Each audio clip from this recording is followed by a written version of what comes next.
Hello friends, welcome back to E education channel. So आज का जो रिक्रूटमेंट है ये नैल्को के द्वारा जारी किया गया है, जो कि एक नवरत्ना कंपनी है। और ये परमानेंट जॉब के लिए वैकेंसी रिलीज किया गया है, जिसमें कि 14 से ज़्यादा प्रोफाइल की वैकेंसी जारी की गई है। जिसमें कि मैंने कुछ यहाँ पर मेंशन किया है: नर्स के लिए, फार्मासिस्ट के लिए, मेडिकल टेक्नीशियन के लिए। Medical technician that means lab technician, OT technician, या बहुत सारे और भी होते हैं मेडिकल टेक्नीशियन में, उस सब की वैकेंसी जारी की गई है। जियोलॉजिस्ट के लिए वैकेंसी जारी की गई है। इसके अलावा टेक्निकल जैसे इलेक्ट्रीशियन हो गया, फिटर हो गया, ऑपरेटर हो गया, माइनिंग, मैकेनिक, तो इन सब के लिए भी वैकेंसी जारी की गई है। तो बेसिक एलिजिबिलिटी क्राइटेरिया जो इसमें रखा गया है, आईटीआई है, डिप्लोमा है, बीएससी है, या कोई और ग्रेजुएट होल्डर है ना? तो आप इसमें अप्लाई कर सकते हैं। तो वैसे हम डिटेल में जानेंगे कि क्या एलिजिबिलिटी क्राइटेरिया है, नंबर ऑफ वैकेंसी किस प्रोफाइल के लिए कितनी है, राइट, क्या एप्लीकेशन फी रहेगा, लास्ट डेट क्या है, ये सारा कुछ मैं आपको क्विकली बता देता हूँ। उससे पहले मैं रिक्वेस्ट करूंगा चैनल को सब्सक्राइब कर लें ताकि रेगुलर अपडेट मिलता रहे। और वीडियो के लास्ट में कुछ और भी जॉब से रिलेटेड अपडेट होगा इसी वीडियो पे, तो वो भी आप देख सकते हैं और उस ऑर्गेनाइजेशन में भी आप अप्लाई कर सकते हैं। तो चलिए देखते हैं। यहाँ पर देखिए, ये वैकेंसी जो है नैल्को के द्वारा जारी किया गया है, जो कि नेशनल एल्युमिनियम कंपनी लिमिटेड है ना? तो पहली प्रोफाइल की बात करते हैं, जिसमें कि लेबोरेटरी के लिए 37 वैकेंसी है। कितनी वैकेंसी है? 37। ठीक है। जिसमें कि यहाँ पे एंगुलर एंगुल के लिए 28 एंड दमन जोड़ी के लिए 9। तो यहाँ पर बाइफर्केशन किया गया है टोटल नंबर ऑफ वैकेंसी का एज पर द रिजर्वेशन। ठीक है। और यहाँ पर भी बाइफर्केशन किया गया है। अब यहाँ पर क्या चाहिए? बीएससी ऑनर्स चाहिए केमिस्ट्री से, वो अप्लाई कर सकता है। 27 मैक्सिमम एज रखा गया है। दूसरा, ऑपरेटर के लिए 226 वैकेंसी है ना? 226 वैकेंसी, अच्छी वैकेंसी है इसमें। और यहाँ पर आईटीआई कैंडिडेट जिन्होंने 2 साल का आईटीआई किया हुआ है इलेक्ट्रॉनिक मैकेनिक से, या फिर टेक्नीशियन मेगाट्रॉनिक्स से, या इलेक्ट्रीशियन इंस्ट्रूमेंटेशन से, इंस्ट्रूमेंट मैकेनिक से, या फिटर से, तो वो इसमें अप्लाई कर सकते हैं। ठीक है। तो ये चीजें हो गई। नाउ अब यहाँ पर तीसरी प्रोफाइल जो है वो फीटर के लिए है, जिसमें कि 73 वैकेंसी है। इसमें जो 2 ईयर का जो आईटीआई होता है फीटर के लिए, वो अगर आपने किया है तो आप अप्लाई कर सकते हैं। इलेक्ट्रिकल 63 वैकेंसी है। इसमें जो है, अगर आपने अप्रेंटिसशिप किया हुआ है, सर्टिफिकेट है आपके पास, और आईटीआई किया हुआ है इलेक्ट्रीशियन के तौर पे, तो आप अप्लाई कर सकते हैं। 63 वैकेंसी है। और दूसरा है इंस्ट्रूमेंट मैकेनिक के लिए, इसमें 48 पोस्ट है। और इसमें भी 2 साल का जो है यहाँ पर दिया गया है आईटीआई। और यहाँ पर अप्रेंटिसशिप अगर किया है तो आप अप्लाई कर सकते हैं। नेक्स्ट है जियोलॉजिस्ट के लिए। जियोलॉजिस्ट में 4 वैकेंसी है। बीएससी ऑनर्स मांगा है जियोलॉजी से।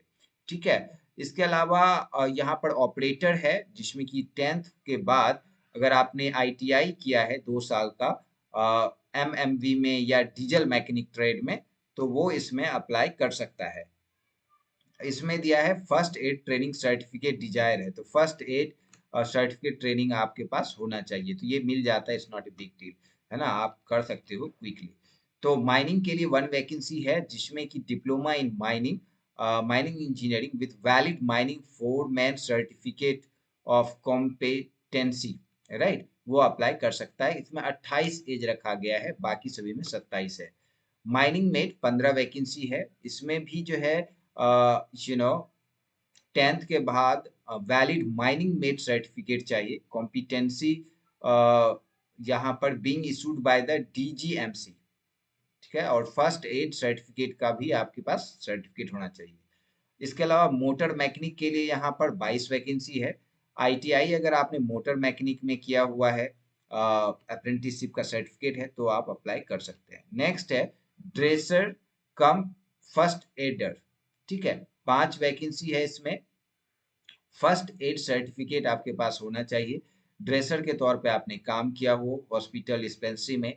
10th के बाद यहाँ पर दिया है 2 ईयर का रिलीवेंट पोस्ट क्वालिफिकेशन एक्सपीरियंस होना चाहिए। ठीक है। इसके अलावा लैबोरेटरी टेक्नीशियन के लिए यहाँ पर 2 वैकेंसी है। 10th के बाद अगर आपने डिप्लोमा किया है 2 साल का एज ए लैबोरेटरी टेक्नीशियन, तो आप अप्लाई कर सकते हैं और 1 ईयर का रिलेवेंट क्वालिफिकेशन एक्सपीरियंस मांगा है। इसके अलावा नर्स के लिए यहाँ पर 7 वैकेंसी है। अगर आपने बीएससी नर्सिंग किया है या जीएनएम किया है, तो भी आप अप्लाई यहाँ पर कर सकते हैं। ठीक है? और 1 ईयर का यहाँ पर एक्सपीरियंस माँगा है। फार्मासिस्ट के लिए 6 वैकेंसी है और इसमें जो है डिप्लोमा इन फार्मेसी या बीएससी फार्मेसी किया है, तो आप अप्लाई कर सकते हैं। ठीक है? इसमें 35 मैक्सिमम एज दिया गया है नर्स और फार्मासिस्ट के लिए। अब बात करते हैं इसमें जो ट्रेनिंग पीरियड रहेगा टेक्नीशियन के लिए उसको 12,000 रुपया मिलेगा और अदर ऑपरेटर के लिए 16,000 रुपया मिलेगा। ठीक है? तो ये ट्रेनिंग के दौरान का रहेगा। ट्रेनिंग खत्म होगा देन फिर आपकी सैलरी 40 प्लस हो जाएगी। अब सीबीटी होगा, पहला एग्जाम कंप्यूटर बेस्ड टेस्ट होने वाला है, जिसमें कि यहाँ पर 100 क्वेश्चंस रहेंगे। 2 घंटे का समय मिलेगा आपको, जिसमें कि 60% क्वेश्चन जो है वो टेक्निकल रहेगा, आपके सब्जेक्ट से रिलेटेड रहेगा और 40% जनरल अवेयरनेस रहेगा। बायलैंग्वेज रहेगा, हिंदी और इंग्लिश दोनों में पेपर। ठीक है? अब यहाँ पर 1 से 10 तक जो है वो जो टेक्नीशियन हो गया, जो ऑपरेटर हो गया, उन सभी के लिए सिर्फ सीबीटी होगा और आगे जैसे कि 1 से 11 से 14 तक के लिए उनके लिए यहाँ पर सीबीटी के बाद ट्रेड टेस्ट भी होगा। ठीक है। अब बात करते हैं यहाँ पर गाइस एप्लीकेशन फी की। 100 रुपीज एप्लीकेशन फी है। SC ST PWD ex serviceman land Oersted internal candidate, तो उनके लिए कोई भी एप्लीकेशन फी नहीं है। अप्लाई करने के लिए आपको nalcoindia.com पे जाना होगा। करियर पे जाके करियर नैल्को SUPT पारा मेडिकल रिक्रूटमेंट 24-25 पे जाना होगा और वहां जाके आप 21 जनवरी से पहले तक अप्लाई कर दीजिए। राइट? कोई भी इशू होता है तो जरूर कमेंट कीजिए, मैं हेल्प आउट करूंगा। Good luck for your recruitment process. Thanks for watching this video. मिलते हैं नए वैकेंसी के साथ। Thank you.